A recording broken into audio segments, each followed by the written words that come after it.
bamwe mu bemera Imana cyangwa se bamwe mu bakurikirana iyobokamana, abenshi bavuga yuko badakunda ingurube ngo kuko zagiwemo amadayimoni bakuye mu muntu, ariko bakunda amafi. Ese kuki bakunda amafi bakanga ingurube? Kandi ingurube zose boherejwemo amadayimoni Yesu yarazohereje mu nyanja. Ese wakwibaza kuki izo ngurube zoherejwe mu nyanja zariwe n'iki? Amafi. Amafi niyo yariye izo ngurube. Ahubwo numva iyo uriye amafi, mu bushakashatsi bwanjye bwite nakoze, numva ko ahubwo buriye amadayimoni yidubuye kabiri, kubera ko ingurube zose bazohereje mu nyanja kandi amafi yose aba mu nyanja. Nk'uko uyu mukobwa yabituganirije, yatubwiye ko we yikundira ifi. Kurikirana ikiganiro kirambuye. TV Shalom Rwanda, TV Shalom Rwanda.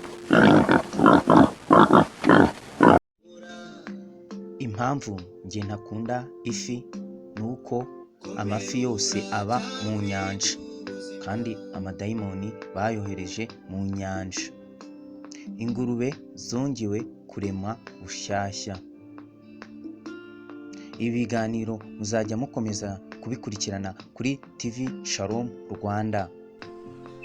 Waba uzi umwana utazi inkomoko? Kurikira TV Shalom Rwanda umutugezeho.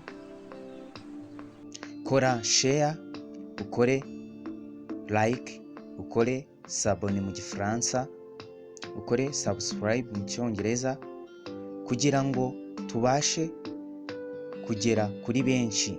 Turifuza byibuze kugera ku bantu 500, tugatangira kuzana abana bagatangira gutanga ubuhamya. Waba uri umupfakazi warabuze abana muri jenoside, kurikira TV Shalom Rwanda.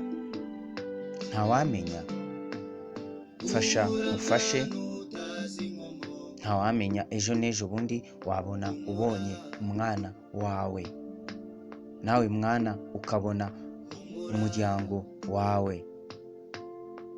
Murakoze, muhorane amahoro y'Imana isumba byose, yo nyiri biremwa, yo yaduhaye ubuzima buzima.